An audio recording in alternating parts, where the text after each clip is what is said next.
You know what's funny is that I had actually written Master before I made my short film Hairwolf.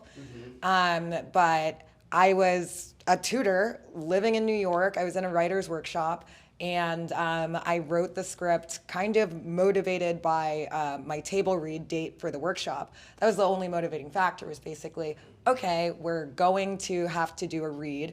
I'm gonna have to finish the script before then. It was an idea that I was excited by, but I was very much outside the industry.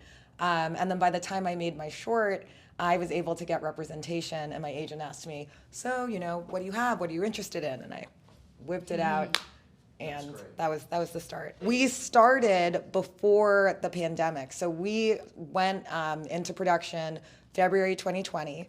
We made it 3 weeks, and the whole world shut down. We shut the whole thing down, and we were down for almost a year, and then went back up January 2021, and finished the film. There were, a lot of adjustments. I mean, we had to finish, but then there were some things that shifted because of the pandemic. There was, weather continuity, a lot of snow. Ask them about it.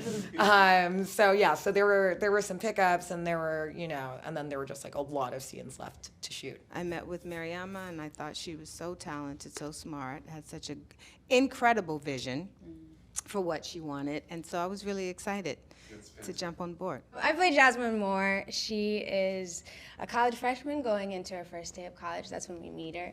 And she's just so excited about the process, and I think we see a slow decline of failed expectations.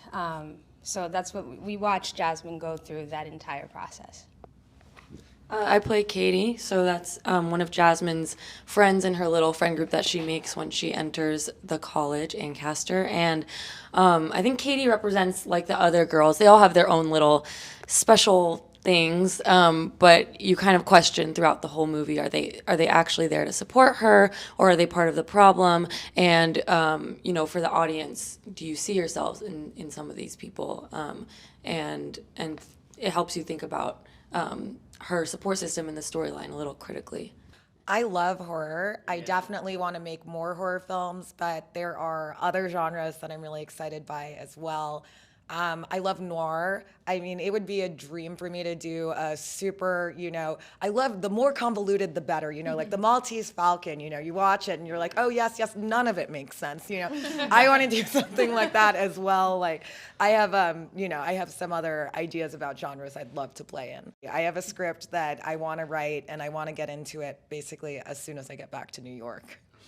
I think it's really trying to bring the show together, keep the show moving, so that people are entertained, but not also, that is a big complaint with the Oscars, is the length of the show. So making sure we keep everything concise, but also really fun. You want to celebrate, you want to also roast a couple people here and there. So, I think we're trying to just make sure that we have a really incredible night, because it's the first time that the show has had hosts in a few years. So we'll get to see all of the winners. It really, obviously we love hair, makeup, sound, editing. There's not a category that is any less. Like, film doesn't work without every single person. It really is a matter of just time, keeping it, because there's so many complaints about the hours. But their wins will be celebrated during the actual live telecast. We will see it. So I'm freaking out to bring this film to South by Southwest. I'm so excited to experience it with an audience, an actual festival audience. That's something that we had been looking forward to with Sundance, but obviously, life got in the way. It was COVID reared it. Omicron, COVID has something against this film because, is in love with us. I don't know, but basically, I'm thrilled to be here. I came here once before with my short film Hairwolf, and so it just really feels like I'm back.